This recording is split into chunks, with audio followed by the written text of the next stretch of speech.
Servus, Glück auf und herzlich willkommen zu einer weiteren FC Bayern Reaction. Ja Leute, diesmal zur Pressekonferenz nach dem Spiel beim SC Freiburg, was wir 2:1 mit dem Arbeitssieg gewonnen haben. Und bevor wir da reingehen, wie immer der Hinweis, wenn euch gefällt, was ihr seht auf den Kanal, dann abonniert den Kanal doch gerne. Damit unterstützt ihr einfach, was ich hier so tue. Vielen lieben Dank dafür. Und damit rein in den Bums. Achso, Entschuldigung.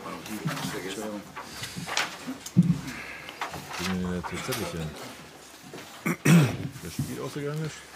Ja, dann grüße ich euch zur Pressekonferenz nach dem Spiel gegen Bayern München. Ein ganz besonderer Gruß an unsere Gäste und ihren Trainer Vincent Kompany. Und den Gästen gebührt die erste Einschätzung zu diesem Spiel. Vincent, bitte.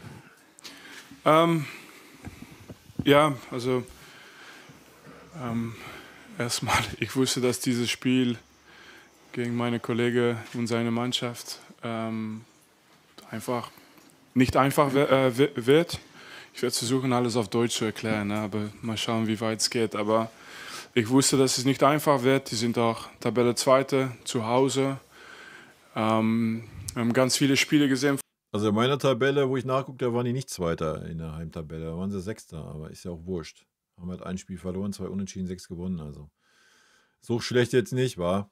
Vielleicht habe ich aber auch in die verkehrte Tabelle geguckt, wer weiß. Von Freiburg und ja, was heute passiert ist, war schon nicht abnormal. Also ich wusste, dass wir müssen kämpfen für diesen Sieg. Es war auch eine schwierige Woche für uns mit diesen 3 Spielen und ich glaube, dass wir in den letzten 4 Tagen vielleicht nur einmal in München waren und danach waren wir eigentlich hauptsächlich in Hotels und so weiter. Und ja, gut, ich glaube, dass wir gekommen sind mit auf jeden Fall die richtige Mentalität. Und wir haben normalerweise immer einfach sehr gutes Fußball gespielt und oft gewonnen. Und heute weiß ich, dass es vielleicht nicht unser schönstes Spiel war, aber es gehört trotzdem zu den schönen Siegen, weil ja, diese Freiburg-Mannschaft zu Hause ist einfach sehr, sehr schwierig und sehr stark. Naja, es gehört zu den wichtigen Siegen, weil es, ja, wie er sagt, erstmal eine heimstarke Mannschaft ist. Ja, wir uns doch immer schwer getan haben in letzter Zeit. Und natürlich ist es nochmal leckerer, das Spiel gewonnen zu haben, wenn Leverkusen das Unentschieden spielt. Ja? Hätten wir jetzt auch nur Unentschieden gespielt, hätte man sich wieder geärgert, dass man die Chance verspielt hat.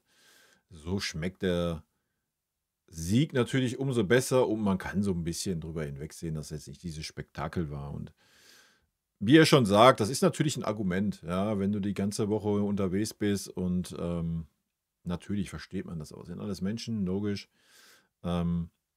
Nichtsdestotrotz hat man heute auch den Respekt gesehen in der Art, wie wir Fußball gespielt haben. Na, so Querpass-Toni-Fußball heute mehr wie Risikofußball. Auf der anderen Seite,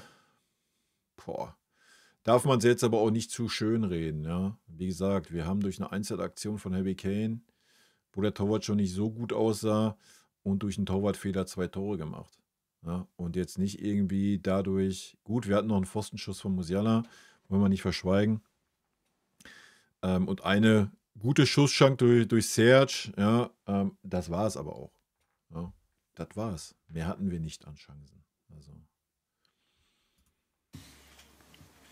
Vielen Dank. Ja, hallo zusammen. Ich habe der Mannschaft vor dem Spiel gesagt, was ich heute bewerte, ist, wie wir in das Spiel reinstarten, welche Haltung wir zeigen, wie wir uns in den Zweikämpfen präsentieren, welche Leidenschaft wir zeigen, welchen Wille, und das habe ich der Mannschaft maximal abgenommen, und es ist auch kein Zufall, dass wir eben dann das Spiel so gestalten konnten, mit diesem Spielverlauf, dass es eben bis zum Ende hin auch offen war. Das ist gut, das war wichtig für heute, es war wichtig für die kommenden Aufgabe, heute eine Leistung zu zeigen, auf der wir aufbauen können, und das hat mir gefallen, das ist gut. Natürlich weiß ich, dass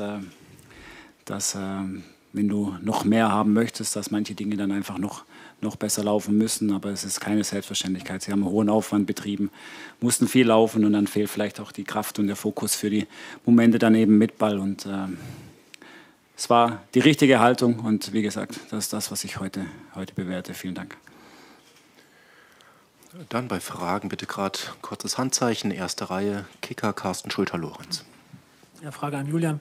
Du hast überdurchschnittlich viele Startelf-Änderungen vorgenommen und für den SC ist einfach selten, dass dann auch Chris Günther auf der Bank ist am Anfang und zusammen dann auch noch mit Grifo, also die ganze linke Seite. Wie bewertest du selber diese Umstellung und was war der Schlüssel insgesamt für mehr Stabilität defensiv und auch mehr Kontrolle, einfach im Vergleich zu den letzten Auftritten? Ja, die Gründe dafür waren der Mix aus den letzten Leistungen plus eben dann auch die heutige Wahl der Herangehensweise. Und aus diesen Gründen hat sich dann... Naja, Leroy Sané hat auf jeden Fall gegen den linken Verteidiger, der mir wirklich gut gefallen hat, auf Freiburger Seite kein Land gesehen. Also von daher... entsprechend die Aufstellung ergeben. Ich habe es in den letzten Wochen schon öfters gesagt, wir haben den Kader eben auch so zusammengestellt, dass wir unterschiedliche Positionen unterschiedlich dann auch besetzen können, zum Teil dann offensiver, zum Teil dann eben auch defensiver und das hat heute mit Sicherheit auch Ausschlag dafür gegeben, dann defensiv eben entsprechend auch kompakter zu stehen. Manni Schäfer, bitte. Oh, sorry. Manni, dann. Julian, es wurde viel diskutiert jetzt über das 2:0. Foul an Otto Bruno oder nicht. Wie hast du die Szene gesehen oder wie bewertest du dieses 2:0? Ja, natürlich war es kein intensiver Kontakt. Also da ich ja heute gelernt habe, dass der Torhüter im 5-Meter-Raum nicht mehr geschützt ist, ist für mich ein völlig reguläres Tor. Ja. Es ist nicht so, dass Minje da so hoch geht oder mit dem Körper in den Torwart springt, das tut er nicht. Ja, er ist da, wo er steht, ist robust, springt hoch, ist mit dem Kopf am Ball, zumindest so wie es aussieht, oder stört den Torwart mit dem Kopf vielleicht, aber das war es auch. Ja. Wenn er in den Torwart geht, dann ist es eher so, dass der eigene Freiburger ihn vielleicht noch ein bisschen dahin schiebt. Ja. Also von daher gibt es da nichts zu diskutieren. Er ist ja nicht irgendwie in den Torwart gesprungen oder sonst was. Wenn der Torwart da sich nicht durchsetzen kann, ja, dann muss er mal ein bisschen in den Kraftraum. Wa? Aber man weiß es eben auch oder für die Torhüter ist ein kleiner Kontakt dann eben auch schon ausreichend für ihre Abwehraktion. Ich glaube, es gibt eine Vergangenheitssituation, wo diese Momente dann eben auch schon ausreichend waren, um eben auch faul zu pfeifen. Es ist nicht viel, aber es beeinträchtigt auf jeden Fall den Torhüter in seiner Situation, was das Verteidigen angeht. Dann jetzt Owusu Künzel für den SWR. Ja, jetzt im Mikro bei mir, David Joram, dpa. Ach, auch richtig, sorry, mein Fehler. Eine Frage an Vincent Kompany. Ja, wir haben Joao Palhinha und Josip Stanisic gesehen nach der langen Zeit, die sie gefehlt hatten. Wie will er jetzt Palhinha bewerten bei 7 Minuten Spielzeit? Also erstmal sehr, sehr zufrieden, dass wir die beiden Spiele zurückbekommen und ja, es ist einfach, wir haben ganz oft sehr intensive Woche und ja, wir haben nie gemeckert, wenn was Falsches gelaufen ist, wegen Verletzungen oder was, aber trotzdem ist es schon wichtig, dass wir die volle Karte zur Verfügung haben. Und Stani gibt uns eine extra Möglichkeit, war auch nicht selbstverständlich, diese Leistung zu bringen, nach 5 Monaten, glaube ich, raus. Aber hat einfach gezeigt, dass er uns helfen wird, auf jeden Fall in die Zukunft. Und ja. Das brauchen wir. Und Joao genau das Gleiche. Also es ist manchmal ein Luxus, aber ich glaube, in unserer Situation ist es auch einfach wichtig, dass wir ja, eine gute Kader haben, eine volle Kader und wir sind auch zufrieden mit unserer Kader. Dann Carsten Schröter-Lorenz nochmal. Herr Kompany, nur an Sie auch nochmal die Frage, wie bewerten Sie den Zweikampf beim 2:0? Nicht mit Absicht, nicht zurückgeschaut. Das werde ich später im Bus machen und dann, ja, schade, dann kann ich keine Antwort mehr geben, ist zu spät. Nein, ich meine, es bleibt, ich verstehe immer, was natürlich die Meinung angeht von Julian über diese Situation und das sind Spielphase und ich habe es nicht gesehen, ganz ehrlich. Aber ich glaube trotzdem, dass das letztendlich auch meine Mannschaft gut gemacht hat und das ist für mich wichtig. Wir gehen in die 5. Reihe, bitte mittig. Ja, immerhin sieht man, dass der SC Freiburg auf der Pressekonferenzen auf dem gleichen Niveau ist wie der FC Bayern. Aber der Ton ist auf jeden Fall besser wie bei uns. Aber da geht das Mikro auch wandern.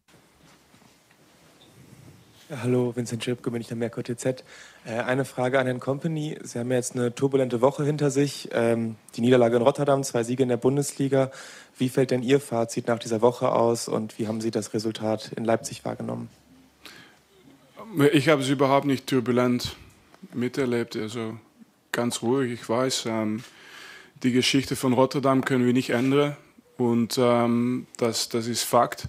Aber die Geschichte von heute, das könnten wir beeinflussen und das war unser einziger Fokus. Und es ist total normal, dass es draußen immer was gesagt wird und dass wir die Latte immer sehr, sehr hoch haben. Verstehe ich auch.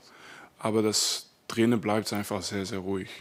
Und nochmal, ich hab schon ein paar Mal gesagt, aber wir dürfen nicht vergessen, dass wir noch immer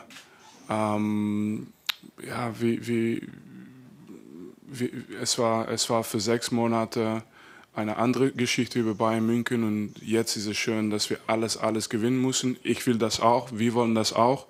Das ist auch perfekt so.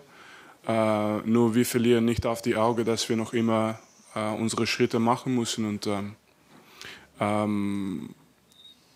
es gibt keine Preise, keinen Erfolg ohne solche Momente und das dürfen wir auch nicht vergessen.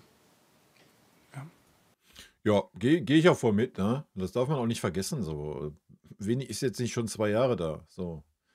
Ja, dass die Mannschaft schon den Fußball verinnerlicht hat. Und auch wenn ich auch immer sage, so, wir haben keine zweite Idee irgendwie so. Haben wir auch nicht. Ja, ist auch ein Kritikpunkt, finde ich. Aber man muss halt dabei bedenken, ja, wir haben es die letzten Trainer schon gesehen. Wenn die mal versucht haben, bei uns mal eine Dreierkette einzuführen, was da für ein Trara war, ja. Also, man kann schon verstehen, dass er erstmal auf das baut, was funktioniert. Ja, und ja, in der Bundesliga sieht es doch zumindest gut aus. Ja. Und in der Champions League, ja, wir werden es sehen. Da kann alles kommen. Ja. Da kann Real Madrid, da kann Manchester City kommen, da kann Paris kommen. Es kann aber auch Celtic kommen oder Brügge. Ja. Wobei jetzt auswärts in den Stadien wahrscheinlich auch nicht so einfach wird. Aber ja, wenn du die Champions League gewinnen willst oder wenn du vom Finale daheim träumst, ja, Alter, dann musst du halt in der Qualifikationsrunde auch ein Real Madrid, Manchester City oder ein Paris Saint-Germain schlagen. Ja, ganz einfache Kiste. Ansonsten brauchst du nicht träumen. Ja? Und da gehört eine starke Leistungssteigerung gerade auswärts in der Champions League auf jeden Fall dazu. Das muss man auch mal ganz klar sagen. Aber da quatschen wir mal am Montag im Stream drüber. 18 Uhr live auf Twitch, Leute. Schaut gerne vorbei, wenn ihr Bock habt. Sind noch Fragen offen? Twitch-Link findet ihr unten in der Videobeschreibung. Dann Vincent und seinem Team eine gute Heimreise und allen einen schönen Abend. Danke. Ja. Dem schließe ich mich an. Wie gesagt, abschließend Arbeitssieg in einer Woche spricht keine Sau mehr darüber, wie wir beim SC Freiburg gewonnen haben. Ja. Und es war ja trotzdem ein verdienter Sieg. Auch wenn wir nur 3 Torschüsse hatten und nur 7 Schüsse insgesamt, war es am Ende ein verdienter Sieg für uns. Punkt. Und in diesem Sinne, Leute, wünsche ich euch ein super duper Restwochenende und einen schönen Start in die Woche. Und wie gesagt, wir sehen uns Montag 18 Uhr live auf Twitch. Tschüssi. Vielen lieben Dank für euren Support hier auf dem Kanal. Und in diesem Sinne, gute Freunde kann niemand trennen.